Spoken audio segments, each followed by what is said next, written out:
They sold Emily to a homeless man with a torn hoodie and a rusty shopping cart. No ring, no flowers, no dignity.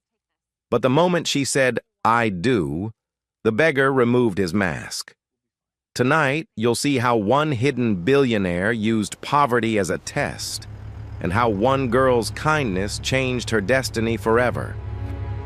Hey, bestie, you know how life can hit you when you least expect it, full of pain, hope, and wild turns. Make me the happiest Today's man story is one alive. of those that will make your heart Please race, marry me. your eyes water, Oh my goodness, and maybe yes. even make you believe in miracles again. So grab your coffee, get cozy, and let your bestie tell you a story. Don't forget to tell us where you're watching from in the comments. We'd love to hear what this story meant to you.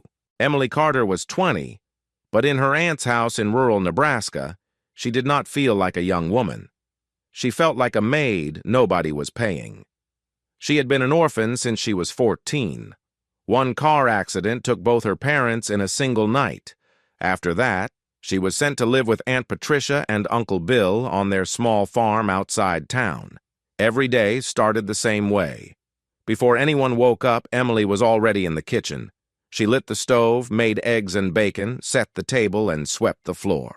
Then she went outside to feed the animals, clean the barn, and haul water for the crops. If she slowed down even a little, Aunt Patricia's voice would slice through the air. "Emily, you think food cooks itself? Move your lazy bones." "Yes, ma'am."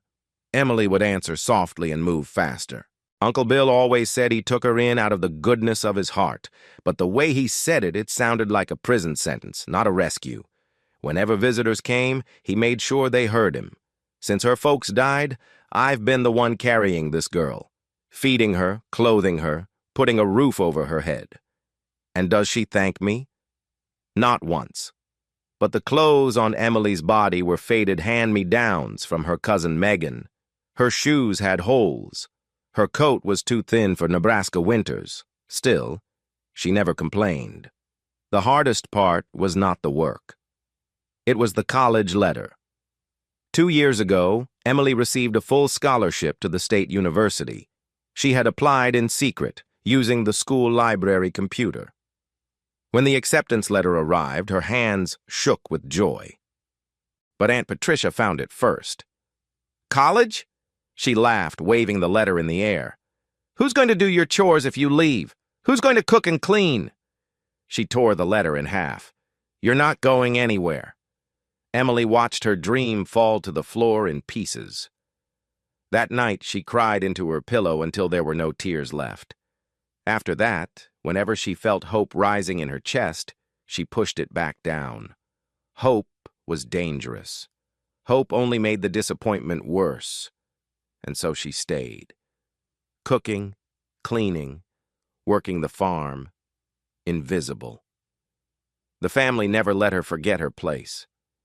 "You think anyone wants a poor orphan like you?" Megan sneered one evening. "No money, no family, no future. You should be grateful we even let you sleep here." Aunt Patricia nodded. "She's right. No man will ever look at you twice. You'll die alone, just like your parents." The words cut deep. But Emily kept her face still. She had learned long ago that crying only made them crueler. Outside, though, Emily was different. She smiled at the mailman. She helped old Mr. Henderson fix his fence. She gave her last apple to a hungry stray dog. She could not explain it, but she believed one thing with all her heart. Kindness was the only thing she had left, and she would not let them take it. The farm was dying. Anyone could see it. The fields that once grew tall with corn were now dry and cracked. The barn roof leaked. The tractor sat rusted and broken behind the shed. Uncle Bill had borrowed money from the bank to keep things running. But the loans kept growing, and the harvests kept failing. Every month, more bills arrived. Every month, the stack on the kitchen table grew taller. Then, one cold afternoon, a man in a dark suit drove up the dirt road. He stepped out of his car holding a thick folder. Emily watched from the window as Aunt Patricia went pale. "Foreclosure notice," the man said flatly. "You have 60 days to pay your debts, or the bank takes the farm. That night, the house was silent. Uncle Bill sat at the table, staring at the numbers on the papers. Aunt Patricia paced the kitchen, whispering to herself. Emily tried to stay out of the way, but when she passed the kitchen door, Aunt Patricia's eyes locked onto her. "This is your fault," she hissed. "6 years we've fed you, and you bring nothing but bad luck." Emily's chest tightened, but she said nothing. What could she say? They had already decided she was the problem. Around that time, Emily started noticing a man who slept near the edge of their property. He appeared about 3 months ago, out of nowhere. He was black, with a rough beard growing wild on his face. He wore a torn gray hoodie and pushed an old shopping cart filled with blankets, cans, and bottles. Every night he slept under the big oak tree near the fence line. Most people ignored him. Some threw rocks at him. Uncle Bill once shouted at him to get off their land, but the man just moved a little further down the road and stayed. Emily watched him from the barn sometimes. He never begged. He never bothered anyone. He just sat there, quiet, like he was waiting for something. One evening, Emily wrapped some leftover bread and beans in a napkin. She walked to the fence post near the oak tree and placed the food there carefully. She did not speak. She just left it and walked away. The next morning, the food was gone. A small stone sat in its place like a thank you. She started doing this every night. Whatever scraps she could save from dinner, she would leave on the post. Sometimes biscuits, sometimes cold soup, sometimes just a piece of fruit. She never told anyone. If Aunt Patricia found out, she would be beaten. But Emily could not stop herself. She knew what hunger felt like. She would not let someone else feel it if she could help. One evening, as she placed a small container of stew on the post, a voice came from behind her. "You don't have to do this." Emily spun around, heart racing. The homeless man stood a few feet away. His voice was low and calm, not rough or desperate, almost gentle. "I'm sorry," he said. "I didn't mean to scare you." "It's okay," Emily replied, catching her breath. I know what it's like to go hungry." He studied her for a moment. His eyes were not empty. They were deep and thoughtful. "That's very kind of you," he said simply. "Not many people would do this." She shrugged. "It's just food." "No," he said quietly. "It's more than that." Then he picked up the container, nodded once, and walked back to his cart. Emily watched him go. There was something about the way he spoke, the way he carried himself. It did not match his clothes, but she pushed the thought away and returned to the house. 2 weeks after the bank man's visit, everything changed. The foreclosure deadline was approaching. Aunt Patricia and Uncle Bill were desperate, and desperate people do desperate things. One night, after dinner, Aunt Patricia called Emily into the living room. Emily stood by the door while the others sat. "Emily," Aunt Patricia began, her voice cold, "we've made a decision." Emily's stomach tightened. "What decision?" "You need to get married," Aunt Patricia said. Emily blinked. "What?" "You heard me," Aunt Patricia continued. "You're 20 years old. You eat our food. You use our electricity. You take up space. It's time you became someone else's responsibility." Uncle Bill nodded. "We can't afford to keep you anymore. Simple as that." Emily's hands trembled. "Married? To who?" Aunt Patricia smiled, a thin, cruel smile. "That homeless man by the fence. He's got nothing. You've got nothing. A perfect match." The room spun. Emily grabbed the doorframe to steady herself. "You can't be serious." "I am dead serious," Aunt Patricia snapped. "We already talked to him today. He agreed. The wedding is tomorrow." Megan laughed from the couch. "Finally, someone's taking out the trash." Emily opened her mouth, but no words came. Nobody asked her opinion. Nobody cared what she wanted. "You're not worth more than a beggar anyway," Aunt Patricia added. "At least this way, you're someone else's problem." That night, Emily did not sleep. She lay on her thin mattress, staring at the cracked ceiling. She thought about running. But where would she go? She had no money, no friends, no family who wanted her. Tears rolled down her cheeks. Maybe they were right. Maybe she was worthless. Maybe this was all she deserved. But even in the darkest moment, a small voice whispered inside her, "Keep your heart, Emily. No matter what happens, keep your heart." The wedding happened the next day. There was no white dress, no flowers, no music, no guests. Aunt Patricia handed Emily a wrinkled gray dress that was 2 sizes too big. "Wear this," she said, "and don't embarrass us." The ceremony was held in the small chapel at the edge of town. Pastor Davis stood at the front, looking uncomfortable. He did not ask questions. Emily stood at the altar, her heart pounding. The wooden pews were empty. The air smelled like dust and old hymn books. Then the door opened. The homeless man walked in. His beard was still rough. His hoodie was still torn. But he walked with his back straight. His steps were steady. He stopped beside her and looked into her eyes. For a moment, everything else disappeared. His eyes were not the eyes of a broken man. They were calm, knowing, almost kind. Pastor Davis cleared his throat. "Do you, Marcus, take this woman to be your wife?" "I do." His voice was steady and sure, like a man who had already made peace with his decision. "And do you, Emily, take this man to be your husband?" Emily looked at him, then at Aunt Patricia in the back, arms crossed, smirking. She looked back at Marcus. She did not know him. She did not love him. But she had no choice. "I do," she whispered. "By the power vested in me," Pastor Davis said quickly. "I now pronounce you husband and wife. You may go." That was it. No kiss, no rings, no celebration, just Aunt Patricia's satisfied smile as she walked out the door.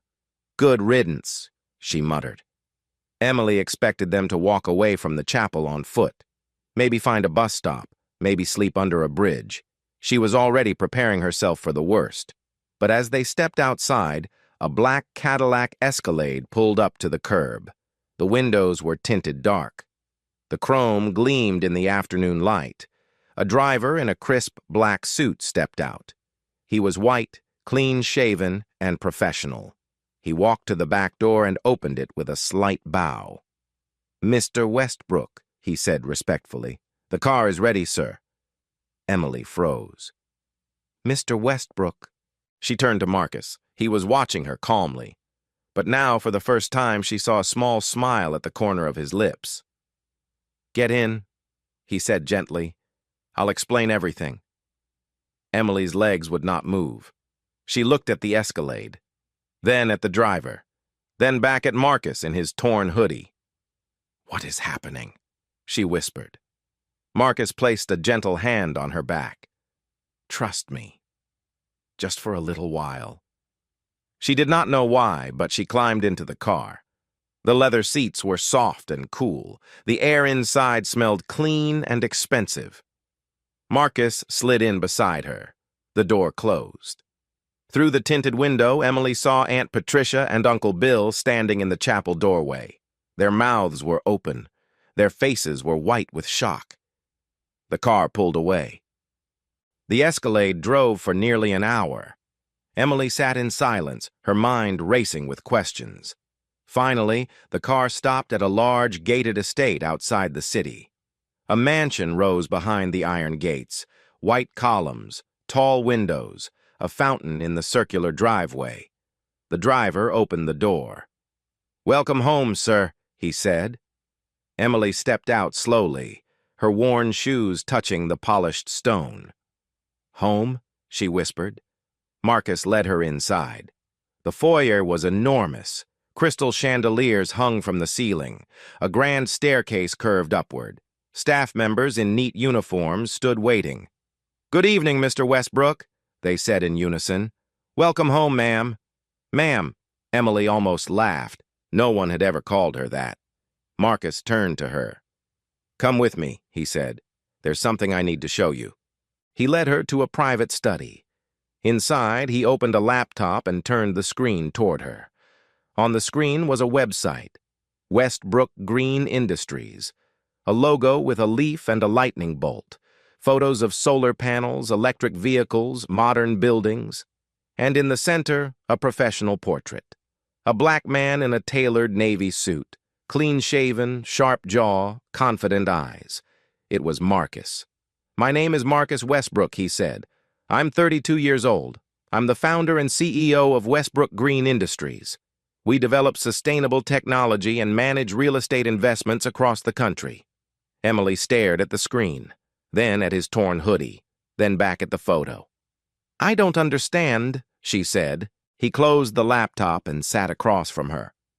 "4 years ago, I made a deal with a business partner, someone I trusted completely. He betrayed me, took millions, leaked false information to the press, nearly destroyed my reputation." His jaw tightened. "I won the legal battle. I rebuilt everything. But something inside me broke. I stopped believing in people." Emily listened in silence. "I became part of what they call stealth wealth."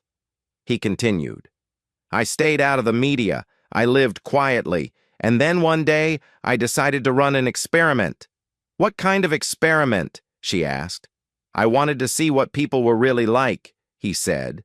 "When they thought I had nothing, when there was no money, no power, no fame. Would anyone still be kind?" He looked directly at her. "So I disguised myself. I grew out my beard. I wore old clothes. I pushed a shopping cart and slept under trees. And I watched." Emily's throat felt dry. "You were testing people." "Yes," he said. "Most people ignored me. Some cursed me. Some threw things.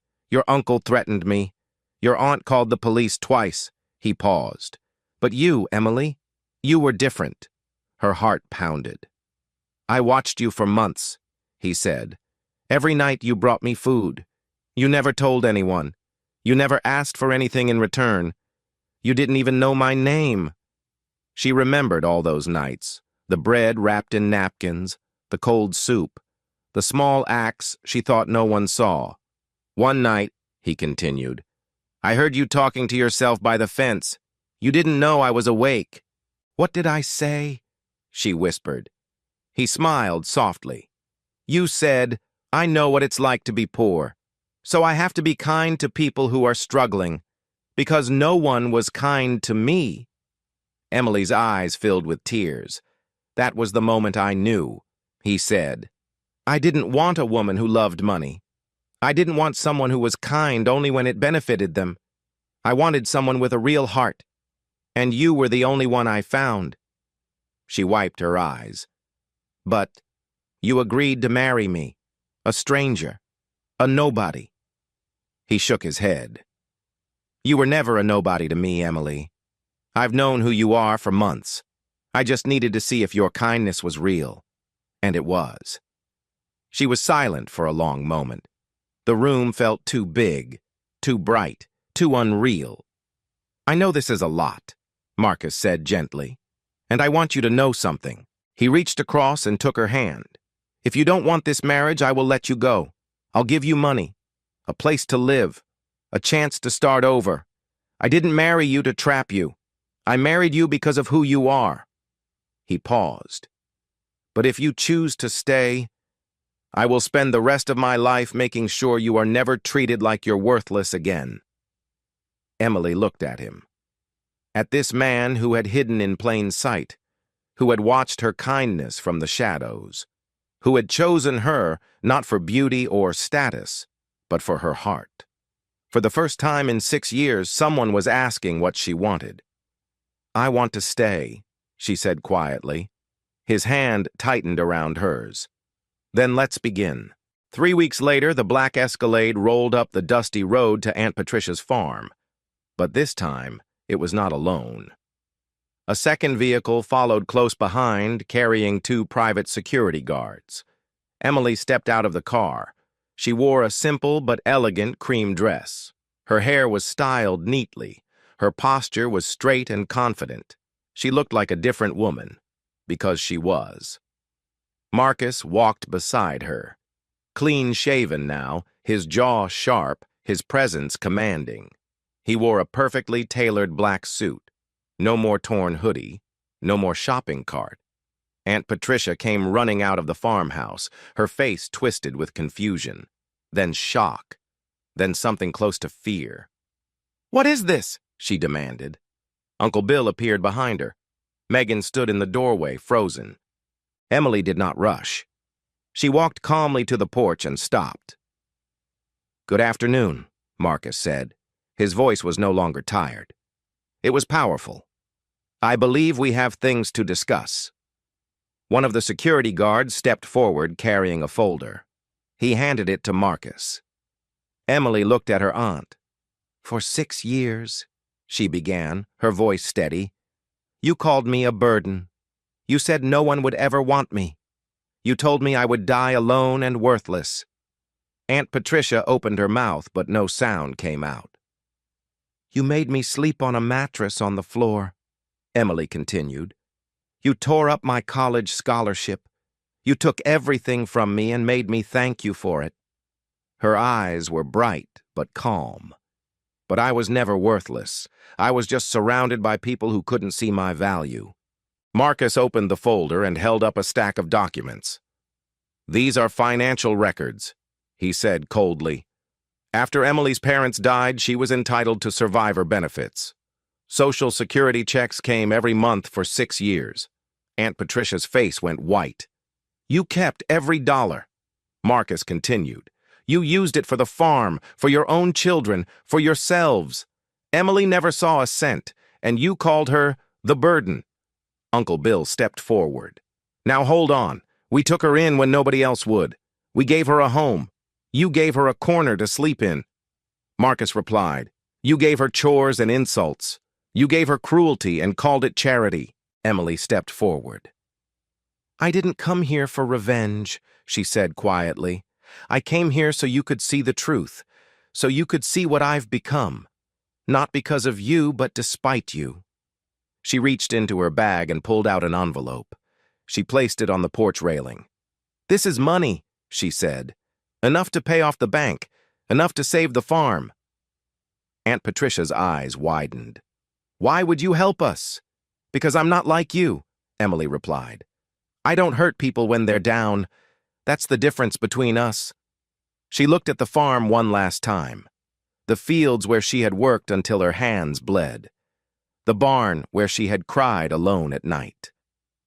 "Thank you," she said softly, "for pushing me away. If you hadn't, I never would have found my real life." Then she turned, walked back to the Escalade, and did not look back. The house in Seattle was nothing like the farm. It sat on a hill overlooking Puget Sound, floor-to-ceiling windows, modern architecture, sunlight everywhere. Emily walked through the rooms slowly, touching the walls, the furniture, the soft curtains. She kept waiting to wake up from a dream.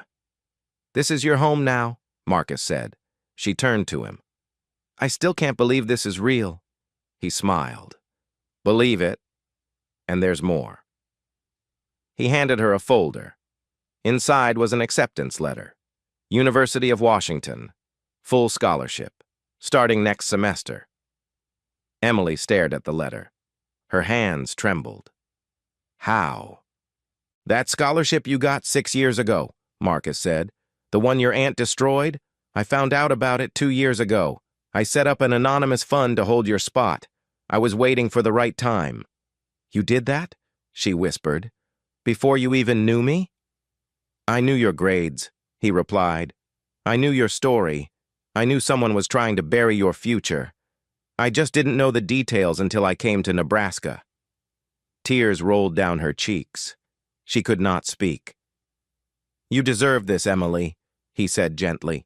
"You always did." Months passed. Emily enrolled in college. She studied hard. She made friends for the first time in years. She laughed freely. She slept peacefully. She ate without guilt. And slowly the wounds from her old life began to heal. But she never forgot where she came from. And neither did Marcus. One evening, he sat beside her on the balcony overlooking the water. The sun was setting, painting the sky orange and gold. "I've been thinking," he said, "about what we should do next." She looked at him. "What do you mean?" He pulled out a tablet and showed her a set of architectural plans, a network of centers across the country, dormitories, classrooms, counseling offices, job training facilities. "I want to build something," he said, "for homeless youth, for kids who aged out of foster care, for teenagers who have no one." Emily's eyes moved across the plans. Her heart swelled. "I want you to lead it," he continued. "You know what it feels like to have nothing. You know what they need. A warm bed, a hot meal, a chance." She looked at him. Her answer came without hesitation. "Yes," she said. "Let's do it."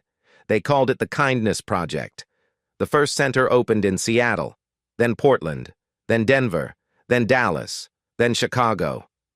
In 3 years, there were centers in 12 cities, with more on the way. Each center offered shelter, food, mental health counseling, and job training.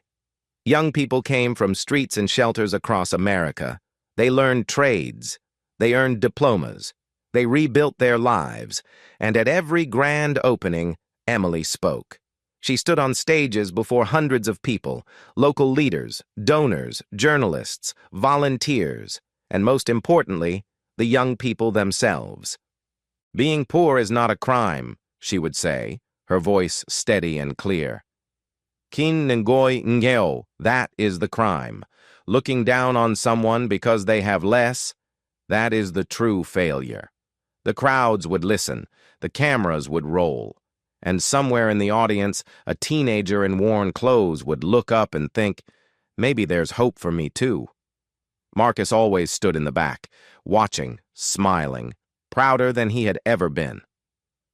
The final center opened in Nebraska, just 40 miles from the farm where Emily once cried herself to sleep.